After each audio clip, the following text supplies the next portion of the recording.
Anyone can build a beautiful terrarium. All you need to do is simply follow the steps shown in this video. I will be using this 3-liter square glass jar for my build. This container has a transparent lid which will ensure that overhead lighting reach the plants housed inside.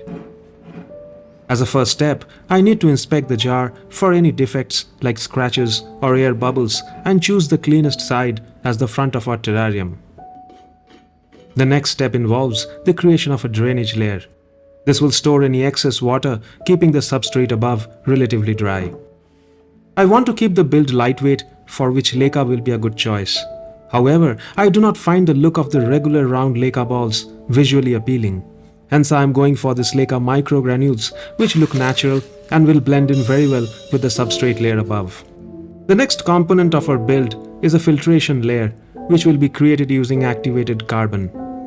This layer will absorb toxins and bad odors in our closed setup.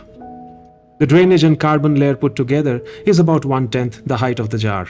The substrate mix is the final layer. It is composed of 2 parts of cocoa fiber, 1 part each of sand, dry sphagnum moss, pine bark, and half parts of activated carbon and aqua soil.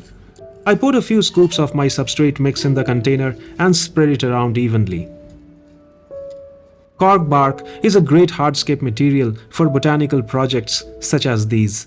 They're extremely lightweight and has very interesting textures.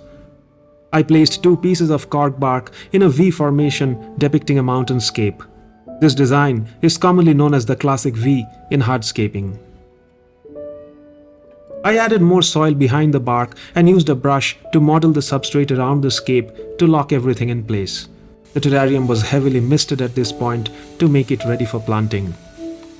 I wedged in a few patches of cushion moss in and around the bark hardscape. It will tie the composition together to build up our micro landscape scene. Starogynea repens is an aquatic stem plant and grow very well in their emerged state in closed terrariums. They can grow tall and hence make good background plants. I planted 2 bunches of the plant behind the bark, taking care to push their roots in the soil with my tweezers. A few clumps of Anubias nana, another easy-to-grow aquatic plant, was placed in the mid-ground. These plants are epiphytic in nature and should not be planted deep in the soil.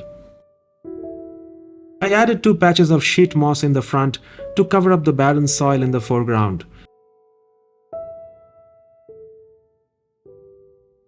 I proceeded to plant some cuttings of Selaginella in the background as well as in the front.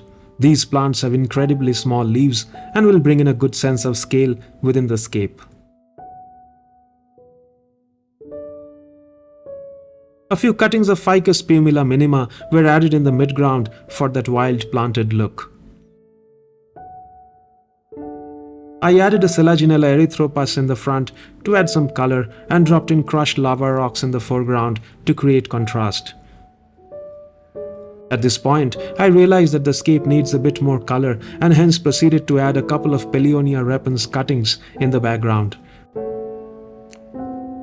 I also replaced an Anubias in the midground with a Fittonia red.